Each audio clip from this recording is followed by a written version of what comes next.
안녕하십니까. 경제현장 오늘 고광철입니다. 오늘의 주요 뉴스 전해드리겠습니다. 정부가 중국산 후판에 최대 38%의 반덤핑 관세를 부과하기로 잠정 결정했습니다. 값싼 중국산 후판이 쏟아져 들어오면서 국내 철강업계가 극심한 피해를 보기 때문인데요. 후판은 선박이나 차량에 쓰이는 두꺼운 철강 제품을 말합니다. 여야정 대표가 한자리에 모여 추가 경정 예산 등을 논의했지만 빈손 회동으로 끝났습니다. 반도체 특별법, 국민연금개혁, 국방부 장관 임명 등을 놓고 2시간 가까이 논의했으나 입장 차이만 확인하고 실무 협의해서 다시 논의하기로 했습니다. 이에 따라 특별한 돌파구가 없는 한 경제활력 법안은 장기 표류가 불가피해졌습니다. 우리은행이 집을 갖고 있는 사람들에 대해서도 주택담보대출을 재개하기로 했습니다. 다른 시중은행들도 대출 제한 완화를 검토하고 있는데요. 은행들은 해가 바뀌면서 가계대출 관리에 여유가 생겨 유주택자와 다주택자에 대한 대출 문턱을 낮추고 있는 겁니다. 도널드 트럼프 2기 행정부가 출범한 지 한 달이 지났습니다. 트럼프 대통령은 미국의 황금 시대가 시작됐다고 선언했지만 교역 상대국엔 충격과 공포를 줄 정도로 관세 폭탄과 행정명령을 쏟아내고 있죠. 인플레 우려로 국제금값이 급등하는 등 자산 시장도 요동치고 있는데요. 트럼프 한 달, 국제 질서가 어떻게 달라지고 있는지 이어지는 집중 진단에서 살펴보겠습니다. 경제현장 오늘은 SBS BG앱과 유튜브에서도 실시간 시청 가능합니다. SBS BG앱을 다운받아 시청하면 더 많은 정보와 뉴스를 볼 수 있습니다.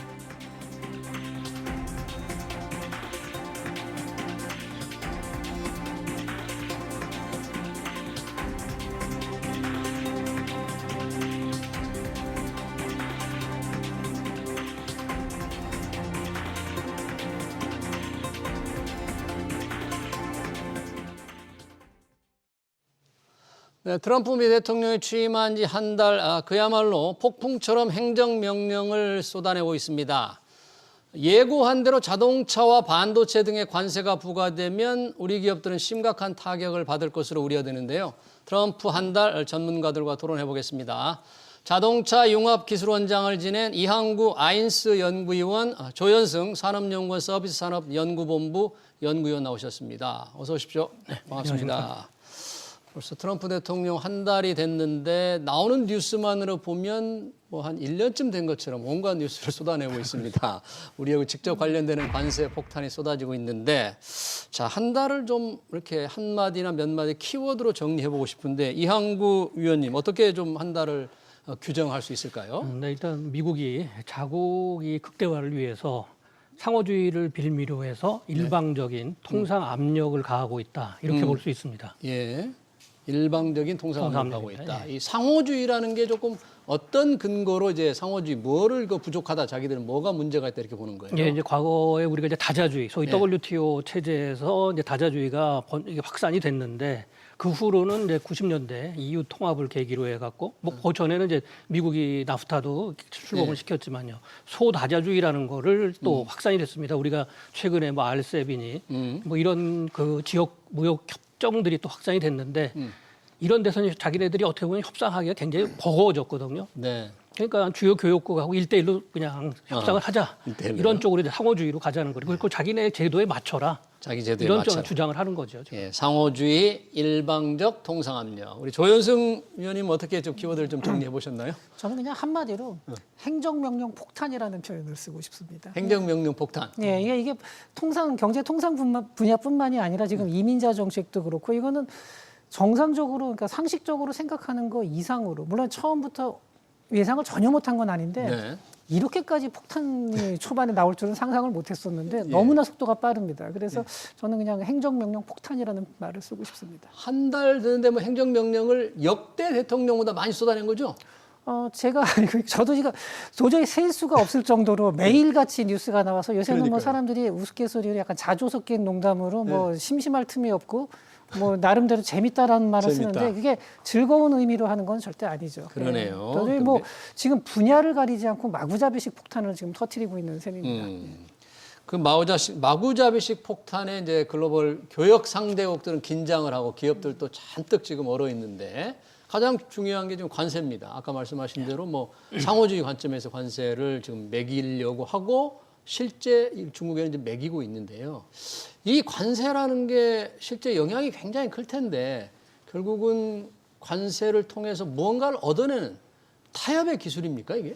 그렇게 봐야 됩니까? 그렇죠. 미국이 세계 최대 시장을 보유하고 있기 때문에 결국에 관세가 여타 국가의 시장 개방의 지렛대로도 쓰일 수 있지만 예. 자국 시장을 보호할 수 있는 그러한 수단입니다. 우리가 자국 지금 시장. 최근에 이러한 관세 문제가 불거진 게 아니고 예. 그 과거 그 80년대 후반하고 유사한 현상이 지금 벌어지고 있습니다. 80년대 후반은 어땠어요? 네, 우리가 이제 80년 그 미국이 70년대 말, 그러니까 이 70년대 두 차례 오일 샥이 있었습니다. 예. 초기 파동이 있었고 미국 산업들이 80년대 들어서 굉장히 무너지기 시작했는데 똑같이 자동차, 철강, 반도체였습니다.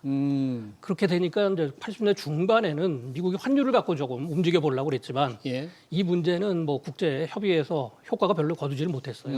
그러다 보니까 이제 1988년에 종합무역 및 경쟁력 법이라는 걸 만듭니다. 네. 그때도 우리가 굉장한 긴장을 한 게 그 네. 법안 중 하나가 슈퍼 301조라고 있었어요. 아 슈퍼 301조. 네, 네, 기억합니다. 그것은 자기네들이 불공정하다고 생각한 거 그렇다면은 그 제품에 대해 수입 제품에 대해서 무려 100% 관세를 매길 수가 있었습니다. 그러니까 당신은 지금 100%? 25%가 아니라 100%를 부과할 수 있었기 때문에 모든 국가나 기업들이 초긴장을 했던 거죠. 예.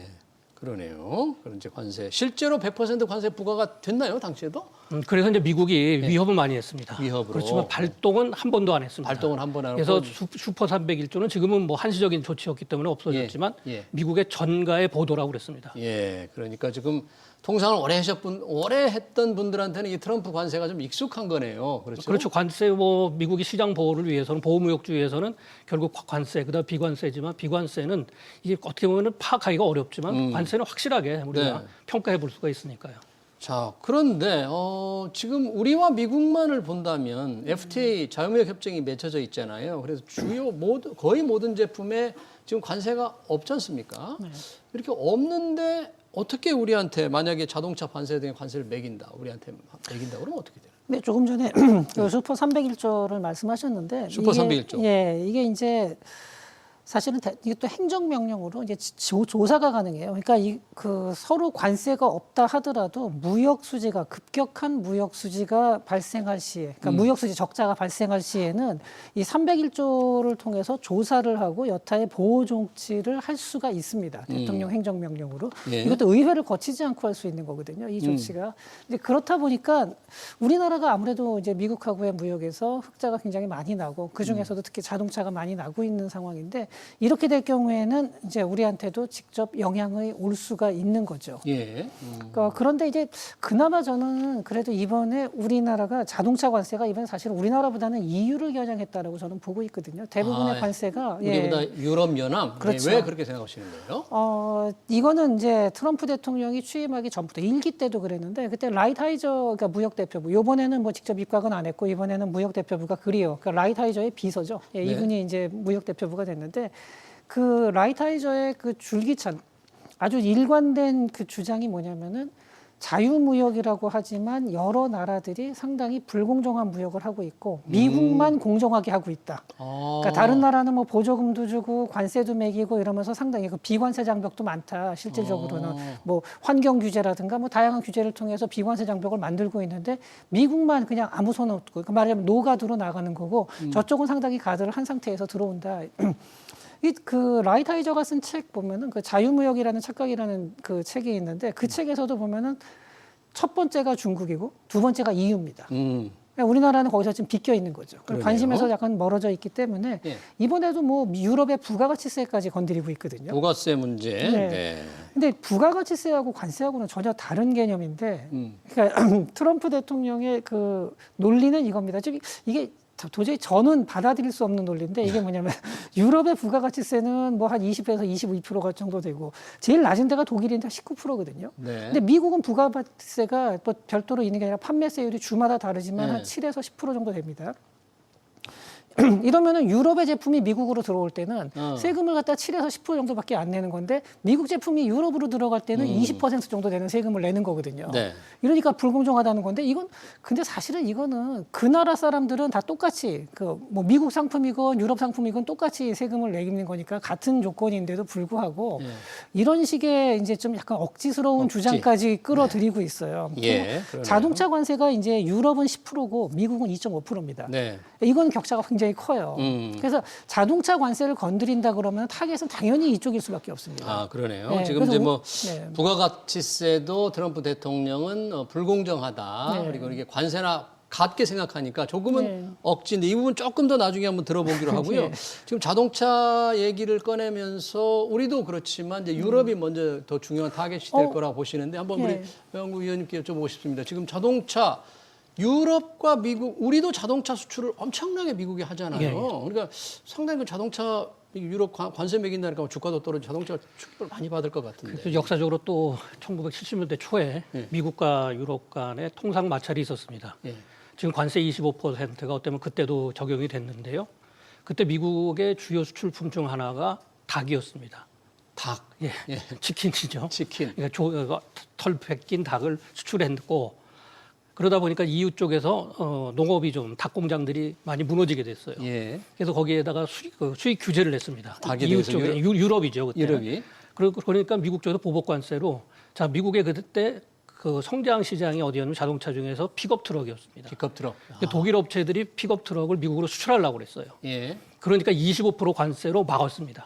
그래서 그 픽업 트럭의 관세를 치킨 텍스라고 그럽니다. 아, 그때. 네. 아. 뭐 그래서 그런지 지금도 25%가 부가 자동차 쪽에 많은 얘기들을 하고 있거든요. 그러니까 벌써 유럽과 미국 간에는 그러한 자동차 쪽에서 그 후로 독일과의 분쟁도 있었고 상당한 분쟁이 있었습니다. 네. 그렇지만 이제 현재로서는 아까 말씀하신 대로 미국은 2.5%고 유럽은 10%. 픽업 트럭 빼고는 이제 다 10%다. 10%. 그러니까 이것을 뭐 맞추자. 네. 그런데 부가세가 있으니까 부가세까지 하면 미국 기업들이 그 유럽에 들어가서 관세 높게 내고 또 부가세까지 높게 내니까 이러면은 미국산 자동차가 유럽에 팔리지를 않는다. 팔리지 않는다. 그러니까 도저히 안 되니까 이것을 시정하자. 예. 이래서 지금 EU의 타겟으로 지금 삼고 있는데 예. 실질적으로 미국 기업들은 유럽에서 다 철수했습니다. 거의. 포드가 조금 남아 있고요. 아, 미국은 이제 철수를 했어요. 네. GM은 철수를 했죠. 유럽에서. 네, 왜냐하면 유럽은 거의 그 자기 그 교역 그러니까 영내 회원국들 간의 교역이 80% 이상을 차지합니다. 그렇기 때문에 일본과 같은 경우도 점유율이 10% 약간 넘어봐요. 예. 그 정도로 EU는 상당히 어떻게 보면 그거를 요새라고 그러죠. 그렇지만 미국으로서는 큰 시장을 그대로 방치해 놓을 수는 없는 거고 자기네 기업들이 좀 들어갈 수 있게끔 들어갈 수 있게. 또 들어오려니까 이것을 막아갖고 자기네 나라에다가 직접 투자를 좀 많이 해서 일자리를 만들어라 이런 지금 요구를 하는 겁니다. 네. 그 관련해서 유럽의 이제 부가세 문제를 아까 조현성 의원님 말씀해 주셨는데 부가세는 우리가 보통 이제 관세가 아니고 내국세이기 때문에 네. 우리나라도 부가세가 10% 있지 않습니까? 네, 그러면 부가세도 관세다, 부가세도 불공정하다 이렇게 트럼프 대통령이 생각한다면 네. 아, 우리도 여기 그 생각에서 벗어날 수가 없겠네요. 그 함정에서. 네, 물론 그렇긴 합니다. 그러니까 이건 지금 뭐 전 세계에 대해서 지금 이렇게 막 네. 관세를 매기고 하고 이제 무역 압박을 하고 있는데, 근데 여기서도 그런 게 우리나라가 부가세가 굉장히 낮아요. 우리나라가 다른 나라에 비하면? 그러니까 EU에 비하면 굉장히 낮죠. 그 10%밖에 안 되고, 그리고 중국은 뭐 부가세가 더 낮게 돼 있죠. 거기도 뭐 제품 품목별로 굉장히 다르고 예. 또 뭐 환급도 많이 받고 이래가지고 좀 상황이 다른데, 그러다 보니까 이번에 부가세를 가지고 얘기를 하는 거는 확실히 우리나라는 조금 비껴가 있고 이거는 정말 집중 타겟을 EU로 하고 있다라고 저는 보고 있습니다. 아, 그래요? 네. 참. 그러면 자동차의 경우에는 우리한테도 관세 이제 매기면 25% 그것도 뭐 한 달 안에 하겠다고 막 이 정도 하잖아요. 네. 그러면 우리가 수출 현대차 같은 경우 거의 뭐 물량을 절반 이상 자동차로 미국으로 하는 거죠? 우리가 이제 현대 기아만 수출하는 게 아니라 그 한국 GM도 상당한 물량을 수출합니다. 작년에 한국 GM. 그렇습니다. 예. 작년에 우리가 대미 수출 물량이 143만 대입니다. 143만 대. 그런데 여기에서 25% 관세가 부과되면 뭐 아까 말씀드린 픽업 트럭을 유럽이 수출 안 했듯이 우리도 결국에 상당한 물량에 있어서의 수출이 줄어들게 될 수 있겠죠. 그래서 이제 뭐 현대기아차 같은 경우는 이미 예. 그 전에도 뭐 전기차를 현지 생산하려고 예. 조지아의 신공장을 지금 한 30만 대 정도 예. 설비를 신설을 했습니다. 예. 뭐 현대기아가 미국 현지에서 생산하는 게 작년에 약 71만 대였거든요. 그런데 이 신규 공장에서는 최대 50만 대까지도 생산할 수 있습니다. 아, 그래요? 그러면은 전체적으로 미국 내에서 현대기아가 생산할 수 있는 물량이 120만 대가 됩니다. 120만 대. 자, 그러면 이제 50만 대가 늘어나는데 예. 결국에 수출의 50만 대를 대체할 수가 있습니다. 아, 현지 생산으로. 그렇죠. 어, 그런데 한국 GM은 42만 대 수출이 거의 막히는 거죠. 한국 GM은 국내에서 생산한 자동차의 거의 예, 대부분을 90% 미국에 정도를 수출한다. 미국에 수출하는데 이게 결국 25% 관세를 맞으면은 거의 수출이 불가능하게 되거든요. 그러면 결국 우리가 지금 보는 관세 문제를 어떻게 피해가는가 문제가 아니라 예. 그것을 피해가더라도 우리가 결국에 직접 투자, 현대로서는 직접 투자로 극복을 할 수 있지만 한국 GM은 해결 방법이 없어요. 그럼 국내 생산이 최대 90만 대까지 줄어들 수 있습니다. 국내 생산이 이렇게 줄어든다. 그렇죠. 야, 그렇게 되면 그럼 어떻게 쉽게 됩니까? 얘기하면 아산에 현대자동차 공장이 있는데 네. 생산 규모가 30만 대거든요. 예. 30만 대 규모 공장 3개가 가동이 뭐 거의 제로가 될 수가 있다는 거죠. 야, 실제 그렇게 된다면 국내에서 이거 뭐 국내 자동차 산업에 대해서 대단한 피해가 옵니다. 공동화 우려인데. 그렇죠. 그러면? 공동화뿐이 아니라 부품업계들, 그러니까 납품하는 부품 소재 업체들도 상당한 구조조정을 겪게 되고 네. 상당한 실업이 발생할 수 있고 예. 또 지역 경제가 상당히 침체에 빠질 수 있는 예. 이러한 그 굉장한 하여간 타격이 우리 자동차 산업에 가해질 수 있는 거죠. 그러네요. 우리가 관세를 피하기 위해서 미국의 현지 생산을 늘린다고는 하지만 실제 그렇게 이제 하게 될 경우 국내에 생길 수 있는 심각한 산업 공동화, 일자리 사라지는 거 정말 걱정을 해야 되겠습니다. 그렇습니다. 지금. 근데 반도체도 지금 관세를 매겠다 이렇게 얘기했잖아요. 그러니까 반도체 관세도 이제 얘기가 나왔는데 반도체 같은 경우 지금 미국의 이제 수출이 굉장히 크죠. 근데 네. 큰데 이렇게 완제품 수출보다도 그 중간에 이제 그 반도체 그 중간재로 들어가는 게 굉장히 많아요. 그러니까 우리나라 공장들도 미국에 많이 가 있고 또 미국에 있는 다른 공장들도 있는데 그 중간재로 들어가는 제품들이 워낙 많거든요. 우리나라 수출에서 차지하는 비중이. 근데 거기다가 그렇게 다 관세를 매길 경우에는 그거는 미국 기업한테도 상당히 부담이 되고 미국에서 생산하는 것 자체를 이제 그 비용을 올리게 되는 거기 때문에 예. 그거를 있는 그대로 전부 다 전 품목에 대해서 25%를 다 매기 반도체 내에서도 그 반도체라고 해서 뭐 다 같은 반도체는 아니거든요. 이제 거기에 대해서 전부 다 25%를 일괄적으로 매길 가능성은 저는 거의 없다고 봅니다. 아, 그래요? 예. 네. 그래서 아마 물론 타격은 있을 겁니다. 하지만 또 반도체의 상당 부분은 대체가 불가능한 부분들이 또 있고요. 그거를 미국에서 완전히 자체적으로 다 소화해내기가 어려운 부분이 있기 때문에 아마 그 부분은 조금 더 협상의 여지가 있지 않을까. 협상의 여지가. 예. 예. 지금 자동차 관세를 피하기 위해서 미국 현지 생산을 늘리는 과정에 우리 산업 공동화를 얘기해 주셨는데 지금 한국 GM 말씀해 주셨잖아요. 네. 한국 GM이 왜 여러 가지 문제로 뭐 한국 철수할 가능성이 예전에도 한번 거론되기도 했었는데 이번 경우로 이런 걸 조금 우려해도 그래서 우리가 먼저 철수설론이나 이런 걸 주장하면 안 됩니다. 왜냐하면 미국이 우리를 모니터링을 하고 있기 때문에 네. 항상 협상에서 자 우리가 이렇게 하나를 던졌을 때 한국이 지금 어떠한 반응을 보이고 있나 이것을 유심히 보고 있거든요. 한국 GM 문제는 그 2015년에 통상임금 문제부터 불거졌던 겁니다. 통상임금이요. 그렇습니다. 네. 미국 GM 쪽에서는 통상임금이 이렇게 현실화될 경우에는 생산 원가가 오르기 때문에 한국이 생산 기지로서의 메리트가 없어진다. 이런 평가를 했던 거죠. 그렇지만 이제 계속 가다가 2018년에는 한국 GM의 군산 공장이 폐쇄가 된 거죠. 그렇죠. 지금 보면은 뭐 군산 공장이 폐쇄되는 군산 경제는 상당히 침체가 됐습니다. 자, 그런 현상들이 또 나타날 수 있는데 우리가 그렇더라도 어떻게 해서든지 이것을 관세를 철폐시켜서 수출이 진행될 수 있도록 만들어야지. 지금 아까 그 GM의 CFO가 최근에 얘기했듯이 뭐라고요? 자, 지금 관세가 영구화된다. 25% 관세가. 네. 그러면은 자기네들의 생산 입지, 그리고 글로벌 생산 네트워크를 재조정할 수 있다. 이렇게 지금 얘기를 했거든요. 철수 가능성까지도 그렇죠. 시작했다. 가능성은 얘기를 했는데 그렇다면 우리가 거기에 만약에 지금 또 통상임금 문제가 불거졌기 때문에 예. 내부적으로는 원가가 올라가는 거고 외부적으로는 결국에 수출 환경이 굉장히 악화가 되기 때문에 한국의 생산 입지로서의 메리트는 많이 그렇게 떨어질 수가 있습니다. 이거를 좀 경계를 해야 되는 거죠. 예, 그러네요. 통상임금 관련해서 조금 기업들의 불리한 결정이 최근에 또 법원에서 나왔기 때문에 예. 그걸 상당히 좀 우려하고 있네요. 이 관세 전쟁 지금 우리가 우리 얘기를 많이 하고 있습니다만 원래 이 트럼프 1기 때도 그랬고 2기 출범 때도 관세 전쟁하면 중국과 미국이 붙을 것이다. 네. 실제 중국에 이제 10% 관세를 매겼는데 네. 우려했던 것보다는 조금 부드럽게 가는 것처럼 보입니다. 이게 어떻게 진행이 될까요? 중국하고는. 저는 이제 일단은 그 가장 센 상대, 가장 노리고 있는 타겟을 이제 공격하기 전에 힘을 비축하고 있는 상태로 보고 있습니다. 아, 힘을 지금 비축하는 근데 상태다. 멕시코하고 캐나다 같은 경우는 미국의 우방인데 거기를 먼저 이제 첫날부터 그냥 갑자기 벼락같이 그 얘기가 나왔었죠. 근데 그 얘기는 뭐냐면은 멕시코나 캐나다를 통해서 중국 제품들이 많이 우회 수출이 되고 있죠. 그러니까 멕시코나 캐나다를 들러서 그게 이제 미국으로 들어가는 수출이 굉장히 많은데 그런 식으로 중국의 손발을 먼저 묶어 놓고서 예. 서서히 압박을 해 들어가는 건데요. 중국하고 먼저 시작하자마자 전면전을 벌이기에는 미국도 상당히 부담이 큽니다. 아, 그래요? 예, 또 그리고 미국이 가장 그 트럼프가 이제 그 후보 시절부터도 가장 강하게 비판을 했던 건 역시 중국이거든요. 통상 문제에 있어서. 그리고 실제로 그게 아니더라도 사회 전 세계 이거는 거의 대부분의 분들이 인정을 할 텐데 무역 통상 무역에서 불공정한 행위를 많이 하고 또 산업 스파이라는 기밀을 빼낸다든지 약간 이런 좀 부정적인 행동들을 많이 하는 나라는 아무래도 지금 중국이 가장 큽니다. 네. 네, 미국 입장에서도 그걸 많이 느끼고 있는데 중국을 그렇게 스무스하게 넘어갈 리가 없습니다.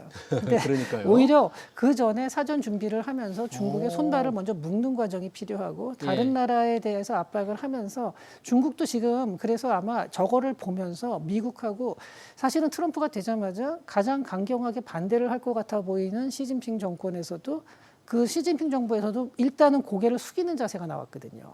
아, 그래요? 네, 먼저 협상을 먼저 제의를 하고 계속 협상의 여지를 만들고 있습니다. 네, 그러면서 지금 미국도 아마 그래서 중국하고 물밑 교섭을 계속 하고 있을 거고 정말로 나온다면은 가장 강력한 제재가 중국에게 가해질 가능성이 상당히 높아 보입니다. 이항우 의원께도 그 중국 문제를 한번 좀 여쭤보고 싶은데 역대 이제 통상 정책을 쭉 이렇게 지켜보신 분으로서 1기 때 이제 중국과 미국이 관세 전쟁을 벌였잖아요. 2기 조금 이제 뭔가 좀 더 큰 싸움이 벌어지기 위한 탐색전처럼 비춰진다 이렇게 이제 받아들일 수 있는 말씀을 하셨는데 어떻게 앞으로 전개될 것, 우리한테 직간접적으로 영향은 어떻게 올 것 같습니다. 뭐 직접적인 영향이라고 해서 우리들이 일부 반사이익을 기대해서는 안 됩니다. 반사익 생각하지 마라. 왜냐하면 이제 자동차 부품만 놓고 볼 적에 1기 때는 중국의 대비 자동차 부품 수출이 감소했었습니다. 아, 그러다가 그 바이든 행정부 때는 다시 원상 복구가 거의 됐다가 예. 지금 몇 년 동안 그냥 안정된 상태입니다. 늘지도 않고 그건 유지가 되고 있다는 건 두 가지로 볼 수 있습니다. 어떻게요? 미국이 그 사이에 미국 내에서 우리로 얘기하면 국산화를 많이 한 겁니다. 미국이? 미국 자체 기업들이 국산화를 했고 예. 또 중국 기업들도 더 늘리지는 않습니다. 음, 그러니까 상당한 그러니까 정치적인 면들을 고려해서 교역을 하고 있다는 거죠. 예. 그렇기 때문에 공급망이 1, 2년 사이에 확 바뀔 수가 없습니다. 그러니까 중국이 빠진다고 해도 안 되고 또 중국이 빠진다고 해도 미국으로서는 미국 기업들로서는 원가 상승 문제에 직면하기 때문에 예. 어떻게 해서든지 트럼프 행정부를 설득을 할 수가 있습니다. 아, 미국 기업들 간의 기업들이 협력이 워낙 세고 그리고 우리가 중국산 원가, 중국 부품의 원가를 대체할 수도 없고 또 중국으로부터 들어오는 그 부품 중에 상당수는 미국 기업이 중국에서 생산해서 역수출한 겁니다. 예. 그런 거기 때문에 이것이 그냥 우리가 항상 뭐가 문제가 생기면 우리는 반사이익을 반사이익. 기대한다. 이거는 안 됩니다. 예, 그러네요. 미국 그리고 기업 간접적으로는 항상 우리가 또 하나 문제가 중국이 상당한 지금 미래차 분야에서의 경쟁력을 확보해 나가고 있습니다. 미래차. 자동차라는 거는 부품 소재가 경쟁력이 없으면은 단순 조립이기 때문에 경쟁력 확보할 수가 없습니다. 예. 그렇기 때문에 이미 전기차에서는 우리가 뭐 물량에서는 비교가 안 되고요. 그렇죠. 정부에서도 자율차 쪽에서도 중국한테 밀렸다. 이런 문제가 생기기 때문에 제3국 시장, 즉 미국 시장을 못 들어가는 중국 업체들이 제3국 시장으로 쏟아져 나온다면 우리가 제3국 시장에 지금 확보했던 그러한 시장 점유율이 떨어질 수밖에 없는 그런 상황에 직면하게 될 겁니다. 예. 이것을 주의해야 되는 겁니다. 네, 중국이 미국 관세 영향으로 다른 나라의 물건을 쏟아낸다면 그게 뭐 어디 자동차 또 뿐이겠습니까? 모든 다른 물품도 제품에서 못 그런 들어가는 현상이 나타납니다. 모든 제품을 전 세계에 싸게 뿌리면 우리가 더 영향을 받을 텐데 그런 걱정이 좀 되네요. 지금 트럼프 대통령 한 달 저희가 이제 관세 위주로 얘기를 하고 있는데 자산 시장으로 잠깐 먼저 한번 얘기 좀 들어보고 싶은데요. 한 달이 됐을 때 처음에 비트코인이 굉장히 크게 올랐잖아요. 요즘 좀 주춤한 것 같은데 네. 금값이 굉장히 크게 오른단 그렇죠. 말이죠. 자산 시장의 변화는 어떻게 좀 볼 수 있어요? 뭐 이 금이라는 게 아무래도 가장 안정적인 자산이거든요. 근데 사실 금이 물론 이제 그 저장 가치 외에도 공업용 값어치도 있는 거고 또 귀금속으로서의 수요도 있습니다. 근데 그거는 한 90년대 이후로 별로 변화가 없어요. 큰 변화 없이 그냥 꾸준히 가는데 가격은 엄청나게 올랐죠. 금 시세는. 근데 그 얘기는 뭐냐면은 금의 저장 가치가 그만큼 높아졌다는 얘기거든요.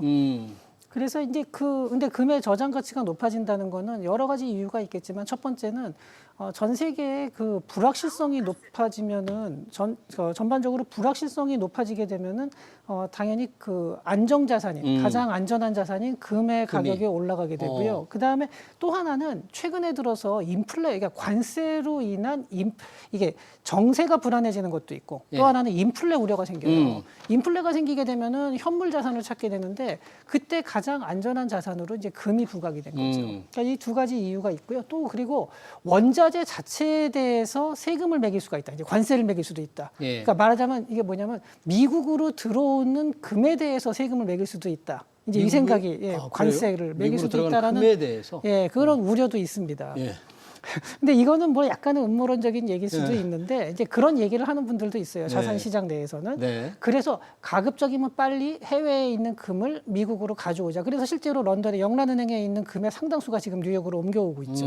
얼마 전에도 이제 그런 식으로 했고 그래서 요새 영란은행에서 금 찾아오는 게 상당히 시간이 딜레이가 되고 있어서 저러다가 그때 나온 얘기가 뭐 영란은행에 지금 금이 실제로 뱅크런처럼 동난 거 아니냐 이런 말까지도 나왔는데 그럴 가능성은 물론 거의 없습니다. 그럴 가능성은 거의 없고 실제로 그 영란은행 총재가 나와서 그랬죠. 지금 이제 미국으로 최근에 들어간 그 금의 양은 영란은행 보유고의 2% 미만이다. 뭐 이런 그 말을 정도밖에 안 했었는데 근데 요거는 뭐 약간의 자산 시장에서 떠도는 소문에 불과한데 근본적으로 가장 큰 거는 역시 국제 정세 불안과 그다음에 인플레 우려가 가장 인플레 우려 큰 때문에 금값이 계속 오르고 그게 가장 큽니다. 잠깐 언급하는 비트코인은 왜 근데 오르다가 지금 주춤한 거예요? 비트코인은 그 전에도 너무 많이 올라서 너무 많이 올랐고 그다음에 트럼프 효과로 확 오른다고 하네. 그다음에 트럼프 대통령이 딱 취임한 다음에 그거에 맞춰서 이제 탄력을 더 주는 행정명령이 나올 줄 알았는데 그게 지금 멈춰 있는 상태예요. 근데 그렇다고 멈춰 있다고 해서 부정적인 신호가 있냐 하면 또 그건 아니거든요. 그건 아니에요? 지금 뭐냐면은 이제 비트코인을 전략 자산화를 하겠다라는 선언은 안 했지만 그거를 준비하라고 전략 자산으로 할지에 대해서 준비를 하라고 위원회를 구성을 했고 지금 보고서를 만들고 있는 중이거든요. 그러니까 지금 이제 기다리고 있는 중인데 그 전에 이제 너무 올랐기 때문에 경계무심으로 약간 수익 실현한 것도 있고 또 하나는 이제 기대했던 것만큼 말하자면 이게 힘을 쭉 주는데 동력이 잠깐 멈춰 쉬고 있는 상태예요. 그러다 보니까 이제 약간 지금 주춤하는 거죠. 근데 이 비트코인의 시세를 그동안 쭉 봐오신 분들은 알겠지만 지금 정도의 하락은 사실 조정이라고 보기도 힘들 정도로 그 미세한 조정입니다. 그동안 비트코인이 올라가는 걸 보면 쭉 올라갈 때도 조정을 계속 겪으면서 이렇게 말하자면 올라가다 내려가다 하면서 우상향을 했는데 이번에 내려온 정도는 굉장히 미약합니다. 그런 거예요? 그러니까 지금 상태를 가지고서 왜 이렇게 하락을 했지라고 하는 거는 사실 저는 이걸 하락이라고 봐야 되나 하는 잠깐 정도. 주춤거리는 정도로 알겠습니다. 아마 그 다른 행정 명령이 나오게 된다면 아마 다시 한번 굉장히 부스트를 이제 받을 걸로 보입니다. 네, 트럼프 한 달 자산 시장 잠깐 이제 한번 들여다봤고요. 다시 이게 통상으로 와 보면 지금 우리 이웃 일본은 이시바 시게루 총리가 직접 갔잖아요. 그래서 이제 뭔가 선물을 좀 주었고 또 인도 같은 경우에도 인도 총리가 직접 가가지고 자기 나라 관세를 낮춘다고 했는데 이런 것들이 좀 뭐 자국에 대한 관세를 피해갈 수 있는 좋은 대책으로 지금 보이는 거죠. 네, 그래서 벤치마킹 대상은 될 수 있습니다. 그렇지만 우리가 교육 구조도 틀리고 우리는 또 산업 구조도 틀리고 기업들 간의 협력 구조도 틀리기 때문에 그것은 하나의 참고 자료지 우리가 뭐 일본이나 특히 인도가 하는 걸 우리가 그대로 할 수는 없거든요.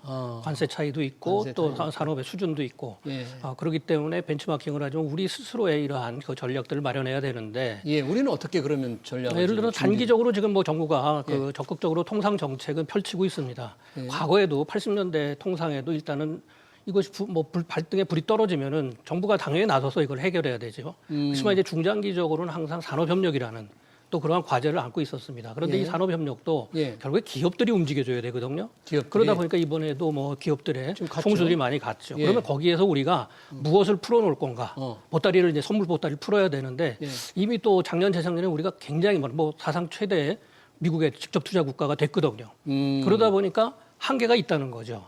그렇다면 여기서 더 늘려야 되는데 아까 말씀하신 대로 여기서 투자를 미국 쪽으로 더 늘리면 국내 투자가 구축이 되거든요. 그러네요. 이렇다면 결과적으로 현지 생산을 통해서 대미 수출 축소를 해서 무역 수지를 약간 개선하는 효과는 있는데 그렇다면 우리의 투자가 줄어갖고 우리 일자리 만드는 걸 어떻게 하느냐. 국내 일자리 없어지는 건 어떻게 이런 문제들이 나타나게 됩니다. 예. 자, 그렇다면 그러한 것들을 어떻게 또 보완을 할 수 있느냐?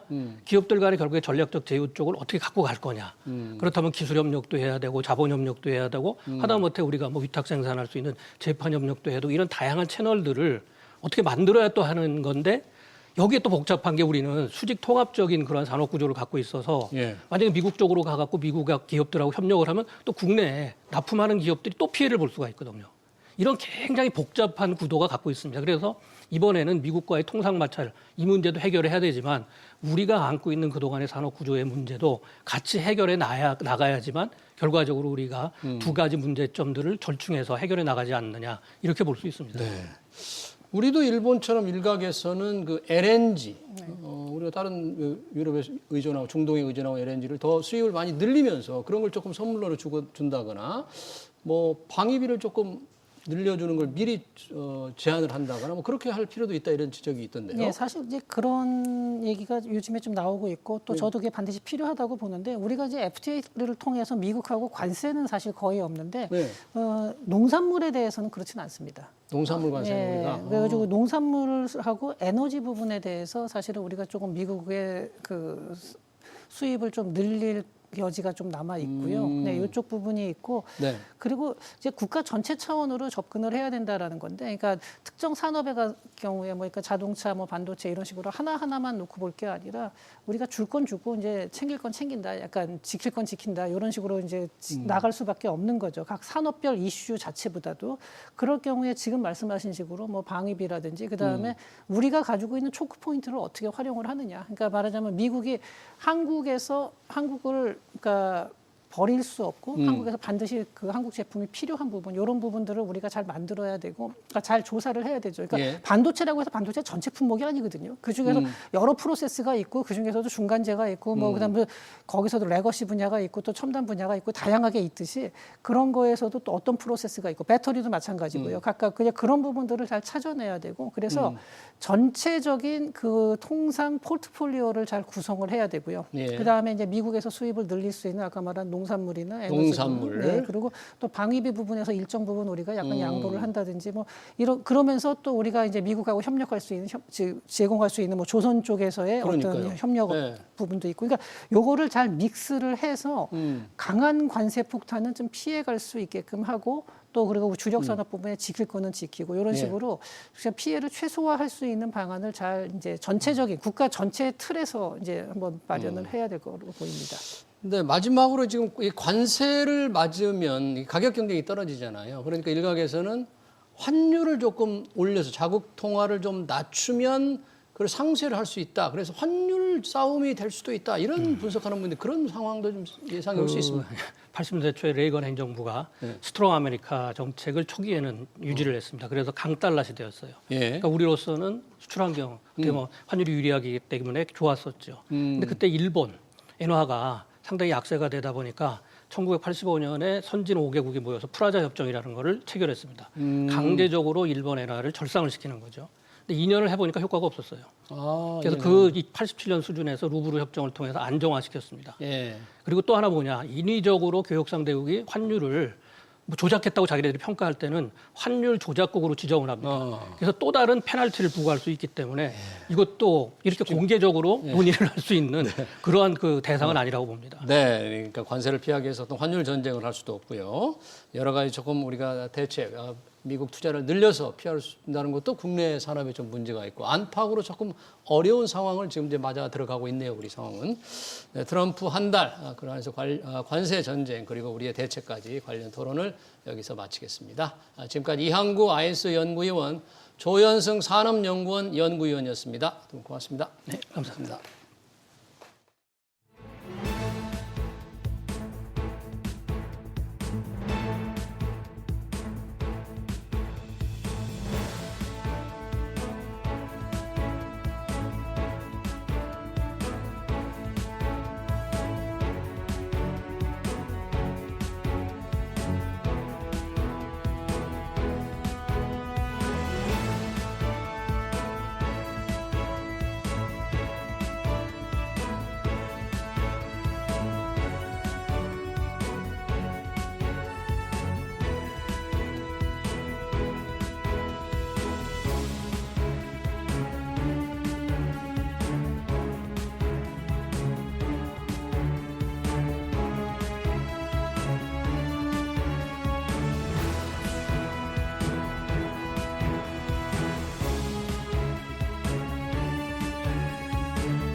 네, 경제 현장 오늘 이슈 체크로 이어갑니다. 환갑잔치가 옛말이 된 지 오래됐죠. 더 이상 60대는 사회에서도 노인으로 보지 않는데요. 하지만 법이 규정한 우리나라 노인은 여전히 65세 이상입니다. 정부가 실효와 맞지 않는 법적 노인 연령을 높이자고 운을 뗐는데 노인 복지 축소를 우려하는 목소리가 적지 않습니다. 구정우 성균관대 사회학과 교수 전화로 연결해서 노인 연령을 어떻게 해야 할지 들어보겠습니다. 교수님 안녕하십니까? 네, 안녕하십니까? 네, 반갑습니다. 자, 정부가 법정 노인 연령 지금 65세인데 이걸 높이기 위해서 사회적 대화를 본격화하자고 했거든요. 법정 노인 연령을 올리려는 이유는 뭘까요? 정부는 어떤 생각인가요? 지난해 12월 말부터 우리나라가 전 국민 5명 중에 1명이 65세 이상이 됐습니다. 네. 그러니까 말하자면 이제 초고령 사회로 진입을 한 거죠. 예. 60년대생을 중심으로 해서 요즘 베이비 부머들이 은퇴를 가속화하고 있고 고령화가 아주 급속도로 진행되고 있습니다. 네. 그러다 보니까 당연히 이제 국가의 재정 지출이라던가 이제 복지 지출 이런 것들이 이제 눈덩이처럼 이제 불어나게 되는 거죠. 예. 우리가 특히 이제 복지가 고령층에 특히 많이 집중돼 있습니다. 이제 청년 복지는 약하고, 고령층에. 예, 고령 복지가 굉장히 강한 국가인데, 예. 당연히 이제 미래 세대 입장에서는 부담이 커지게 되는 거죠. 그러니까 예. 이런 대응이 이제 필요했던 겁니다. 네, 그러네요. 고령화로 65세 이상 인구가 이제 1,000만이 넘어가니까 재정 유출이 너무 늘어난다. 그래서 이제 높이는 방안을 한번 얘기해보자 이렇게 했는데 사실 노인 나이 65세로 정한 게 1981년이에요. 지금 40년이 훌쩍 지났는데 그때와 지금 보면 인구 구성 잠깐 언급을 해주셨습니다만 상황이 얼마나 달라졌습니까? 제일 크게 바뀐 거는 이제 기대 수명이 엄청나게 늘어난 부분이 있고요. 가령 이제 1981년도 말씀하신 그때는 기대 수명이 67세에 불과했습니다. 67세였어요? 네. 근데 지금은 이제 82세, 83세 이렇게 돼 있으니까 네. 지난 한 40여 년간에 한 15년, 16년 정도가 늘어난 거거든요. 예. 그러니까 이제 한 10년 터울로 한 4년 정도 기내 수명이 늘어난 것으로 볼 수 있고요. 네. 말씀드린 대로 고령 인구도 이제 급증하고 있고, 60년대나 70년대 태어나신 분들이 대체로 이제 한 해에 100만 명 가까이 태어났거든요. 네. 그래서 이제 60년대생들을 이제 베이비 부모라고 부르고, 1차 베이비 부모 세대, 70년대생들을 이제 2차 베이비 부모 세대라고 하는데, 이런 베이비 부모 세대가 이제 퇴장하고 있거나 앞으로 5년, 10년 내에 퇴장을 할 것이기 때문에 네. 이제 고령화에 대한 압박이 커지고 있고요. 네. 근데 이제 고령화가 진행되고 고령 인구가 급증을 해도 예. 이 출산율이 뒷받침되면은 별 문제가 없거든요. 그렇죠. 많이 그렇겠죠? 낳으면 괜찮죠. 그런데 그렇지 그렇죠. 그럼 이제 못하니까. 상세가 되니까 예, 노령화가 되고 많이 나오면은 문제가 네. 없는데 근데 아시는 것처럼 우리나라 출산율 어떻습니까? 전 세계 꼴찌잖아요. 그렇죠. 예, 합계 출산율 0.72라고 하고 있고, 그러니까 국가 재정에 이제 큰 부담이 될 수밖에 없고, 예. 이제 미래 세대가 이제 부양 의무에 대한 엄청난 부담을 느끼는 겁니다. 그러네요. 현재는 경제활동 인구 1명이 0.3명 정도를 이제 부양하고 있는데요. 예. 45년 후에는 1명이 1명을 부담한다고 하니까, 네. 예, 부양 의무가 엄청나게 커지는 겁니다. 허리가 부러지겠어요. 젊은 사람들. 나이 드신 분만 그렇습니다. 많아져가지고. 요즘 실제로 본인들이 생각하는 내가 노인이다 이렇게 생각하는 나이가 한 얼마나 될까요? 조사 그런 게 있나요? 예, 그 조사가 있는데요. 네. 통계청이나 이제 보건복지부에서 네. 조사를 한 내용에 따르면 예. 노인이라고 생각하는 나이가 대략 71.6세라고 합니다. 70세가 그러니까 넘네요. 지금 네. 예, 현행보다 한 6세, 7세 정도가 많은 거고요. 예. 좀 요즘 고령자들의 건강도 개선되고 있고 예. 스스로 노인이라고 생각하는 나이도 되게 높아진 것 같아요. 그리고 많은 예. 분들이 사실 노인이라는 말 자체에 대해서 부정적인 생각을 많이 갖고 계시고 예. 스스로 이제 인정하고 싶지 않죠. 그렇죠. 그렇기 때문에 이제 노령 연령을 현실화하는 거에 대한 필요성들이 이제 제기가 되는 것 같습니다. 네. 정부도 이제 그런 걸 감안해서 복지 혜택을 줄이기 위해서 노인 연령을 높이려고 하고 노인들 스스로도 65세 이상, 나 65세 노인 아니야. 나 70세 넘어야만 노인이라고 생각해. 이렇게 생각하는데 그러면 그런 추세에 맞춰서 노인 연령을 높이면 어떤 문제들이, 어떤 일들이 발생합니까? 많은 일들이 이제 벌어지게 될 텐데요. 네. 법정 노인 연령을 높이게 되면은 일단 이제 고령연금, 그다음에 장기요양보험과 같은 이런 것들을 사회보험이라고 부르거든요. 예. 그리고 또 기초연금이라고 하는 것도 있는데 이거는 재정 그 보험이라고 합니다. 자기가 네. 내는 게 아니고 이제 세금에서 충당하는 그 의미에서 이런 여러 가지 이제 사회보험과 이제 복지 혜택들이 전반적으로 이제 올라가게 되는 거죠. 그러니까 연금 수령 시점이 예. 새로운 노령 연령과 연동해서 같이 올라가야 되는 겁니다. 이 노인분들이 요즘 그 지하철 무임승차 많이 하시잖아요. 그렇죠. 그리고 뭐 공원이라던가 박물관 이런 데 공공시설도 무료로 이용하고 계시는데요. 그것도 다 65세죠. 근데 이제 올라가는 그렇죠. 거죠. 맞습니다. 이런 복지제도를 이용하는 나이도 이제 상향이 되는 거예요. 네. 지금은 65세부터 지하철을 무료로 이용하지만 예. 노인 연령 조정과 더불어서 이제 무료 이용 시기가 늦춰지는 거죠. 네. 그 얘기는 이제 재정은 그만큼 또 전략은 될 수 있다는 얘기로 귀결이 되네요. 복지 혜택이 줄어드니까. 자, 그렇죠. 그거는 어떻게 보면 이게 잘만 되고 그 노령층에서 이러한 변화에 동의를 해서 받아들이게 되면 노령 인구가 항상 상승하게 되면 네. 청년들한테 되게 좋은 거예요.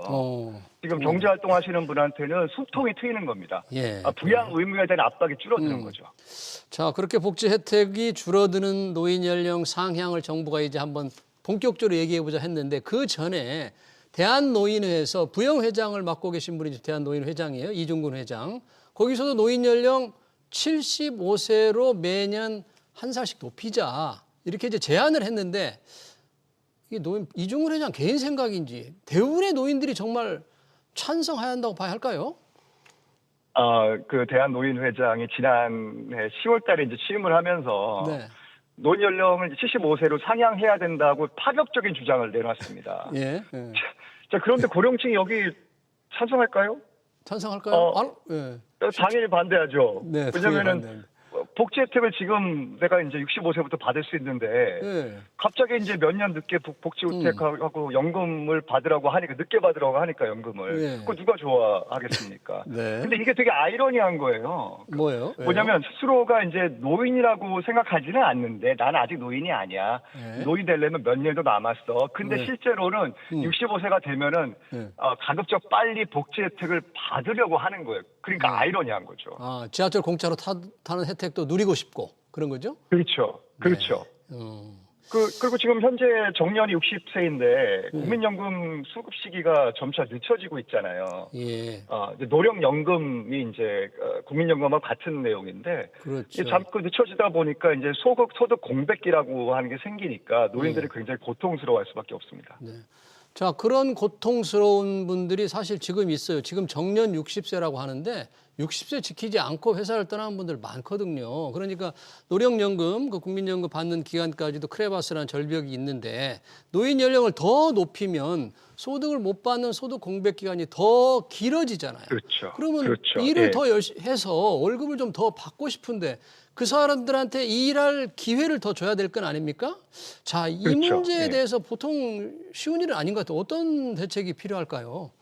그러니까 지금 고령층의 반발을 살 수밖에 없는 게 노인이 되는 거는 나도 늦게 되고 싶어. 예. 그리고 좀 이런 연금도 늦게 받고 싶어. 예. 복지도 혜택도 늦게 받고 싶어. 이런 생각은 하지만 네. 그 전제가 뭐가 돼야 되냐면 네. 계속 일을 할 수 있어야 된다라고 하는 겁니다. 예. 노인 연령 상향이라고 하는 게 예. 미래 세대와의 그 세대 형평성을 위해서 불가피한 조치인데 예. 지금은 반발을 살 수밖에 없어요. 왜냐하면 네. 정년이 60세이니까. 네. 따라서 이 정년 연장이나 고용 연장에 대한 본격적인 사회적 논의가 필요하고요. 예. 국민연금 수령 시기가 늦춰지고 있으니까 그러면 사회보험과 복지제도 수령도 늦춰진다. 이러면은 거기에 동의할 사람은 없죠. 그러네요. 소득 공백 기간에 이제 고령층이 지속적으로 일할 수 있도록 환경을 만드는 것이 굉장히 중요합니다. 자, 정년 연장과 함께 이 시기를 늦추는 노인 연령을 늦추는 것과 함께 일할 수 있는 나이 정년 연장이라든지 고용 연장이 필요하다고 하는데 더 오래 일을 하게 된다면 기업으로서 볼 때는 그분이 60이 넘어도 계속 두려면 월급이 매년 올라가는 지금 임금 체계가 있거든요. 연공급 체계라고 합니다. 이거를 유지하고 나이 정년을 높이는 걸 기업들은 선호하지 않지 않습니까? 그러면 이 부분에 대해서도 본격적인 논의가 필요할 것 같은데 사회가 이런 부분을 좀 노조나 근로자들이 수용할 자세가 돼 있을까요? 아직 뭐 이제 고민하는 상황이기 때문에 딱 해결책이 있는 건 아니고요. 예. 그동안 이제 임금 피크제에 대해서 논의를 많이 했었죠. 예. 그러니까 이제 나이가 정점에 올라서면은 임금을 더 올리지 않고 그렇게 해서 이제 미래 세대와 공존하려고 하는 노력들과 그런 계획들이 있었고, 근데 지금은 재고용을 하게 되면은 일본 같은 경우에는 많은 기업들이 임금 수준을 조정합니다. 임금 뭐 가령 수준을요? 이제 뭐 스미토모 그룹 같은 경우는 그 자회사에 스미토모 전설이라고 하는 자회사가 있거든요. 예. 이 기업은 재고용을 하게 되면 임금 수준을 55%에서 약 85% 사이로 재조정을 합니다. 네. 이렇게 되면 이제 지금 현재 일하는 미래 세대가 좀 부담이 덜하겠죠. 젊은 예. 세대의 일자리도 만들 수 있는 여력도 생기고 노조의 반대가 지금 그 심각한 상황은 아니고요. 아, 그렇군요. 지금 현재는 그 많은 기업들이 생산직 같은 경우에는 이제 정년 이후에도 계속 고용을 하고 있어요. 그게 이른바 이제 계약 촉탁직이라고 하는 건데요. 이걸 하게 되면은 임금 수준을 낮추는 거죠. 예. 근데 다만 노조에서는 이런 매년 계약을 갱신하는 이런 촉탁직이 아니라 정년 연장을 해달라 이렇게 본격적으로 요구하고 있습니다. 네, 그런 본격적인 요구에 대해서 기업들로서는 방금 말씀하신 대로 다양한 임금 형태, 다양한 고용 형태를 조금 폭넓게 여유롭게 얘기를 해보자 이런 얘기일 텐데 이것도 어떤 방법을 정하기가 쉽지는 않을 것 같아요. 상당히 이제 열띤 논의가 좀 본격화돼야 될 것 같은데요.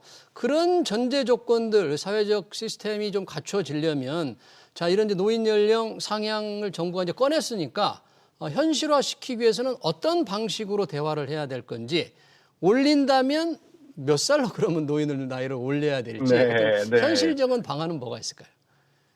지금 뭐 정치권에서도 계속 논의를 하고 있고 뭐 엊그저께 또 홍준표 의원도 여기 대해서 한마디 하셨던 것 같고 네. 저는 한 70세 정도로 하는 게 합당하지 않나. 70세. 네. 예, 여론조사를 해보니까 많은 그 시니어들이 느끼는 게 71.6세 정도면 나는 노인이라고 생각하다 이런 의견도 많기도 하고 네.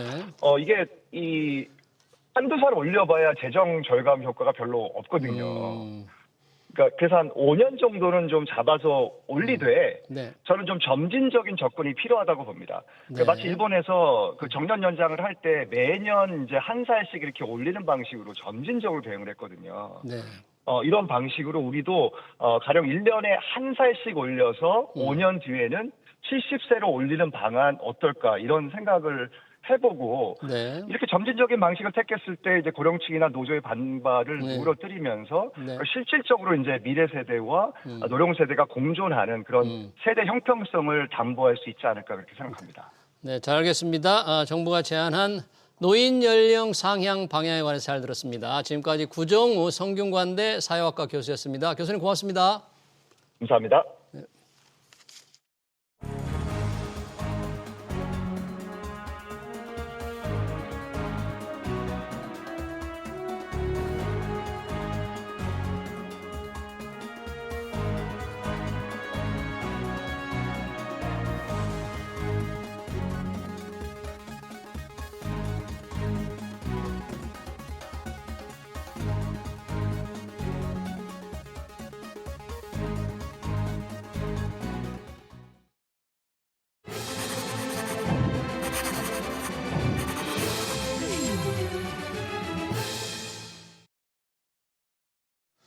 네, 트럼프 미 대통령 취임 한 달 하루가 멀다고 관세 폭탄을 던지고 있죠.